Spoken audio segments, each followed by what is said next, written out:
Radhe Radhe. Hi friends, அனைவருக்கும் வணக்கம். எல்லோரும் எப்படி இருக்கீங்க ஃப்ரெண்ட்ஸ்? நல்லா இருக்கீங்களா? காலையில் பட்டாணி சூப் பண்ணியிருந்தேன். அதாவது மட்டர் சூப்னு ஒடிஷாவில் சொல்லுவாங்க. இது வந்து ஒடிஷாவில் மார்னிங் டைம்லேயும் சரி, ஈவினிங் டைம்லேயும் நிறைய கடைகள்லேயும் கிடைக்கும். ரொம்ப டேஸ்ட்டாக இருக்கும். இதில் புளித்தண்ணி, அதுக்கப்புறமா சாட் மசாலா, இந்த மாதிரி இன்க்ரீடியண்ட்லாம் சேர்த்து வெள்ளரிக்காய், இந்த மாதிரி வெங்காயம் போட்டு செய்வாங்க. நல்லாயிருக்கும்.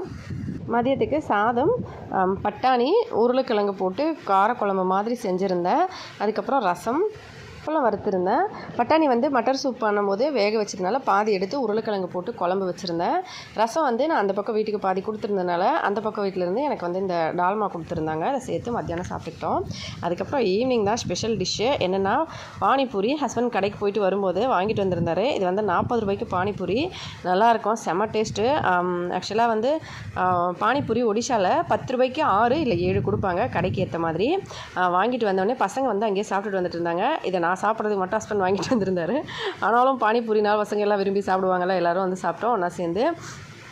அதுக்கப்புறமா எல்லாத்தையும் ரெடி பண்ணி ஒன்றா சாப்பிட்டுட்டு நைட்டுக்கு வந்து சாதம் ரசமும் நைட்டுக்கு இருந்ததுங்க. அதையே சேர்த்து மறுபடியும் சாப்பிட்டுக்கிட்டோம். அப்பளம் வரைச்சி. இதான் friends full day food menu. Panipuri செம்ம டேஸ்ட்டாக இருந்தது. யாருக்கெல்லாம் பானிபூரி பிடிக்கணும் மறக்காமல் கமெண்ட்டில் சொல்லுங்கள். இதான் friends full day food menu. Video பிடிச்சிருந்தால் லைக் பண்ணி ஷேர் பண்ணி சப்ஸ்கிரைப் பண்ணுங்கள். ஹெல்த்தியாக சாப்பிட்டு சந்தோஷமாக சேஃபாக பத்திரமா வருங்க. இதே மாதிரி இன்னொரு வீடியோவில் பார்க்கலாம் ஃப்ரெண்ட்ஸ். நன்றி, வணக்கம்.